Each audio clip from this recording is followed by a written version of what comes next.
Hi everybody, it's Ryan Perry on behalf of Goldhammer Construction. We're in a pre-demolition phase of a bathroom remodel in Green Bay, California.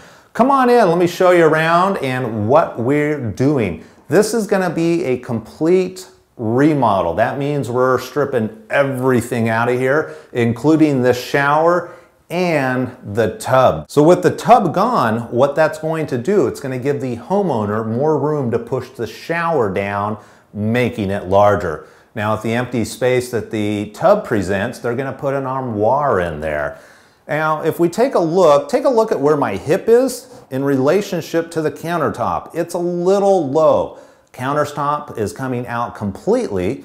They're still going to have the 2-sink vanity, however, they're going to replace it with a Carrara marble. And speaking of this beautiful Carrara marble, they're also going to incorporate that down on the floor, removing the tile. That should really give this bathroom an elegant look. Down here, we're going to install a pony wall, which is a short wall, and that's going to give the bathroom user just a little bit of privacy.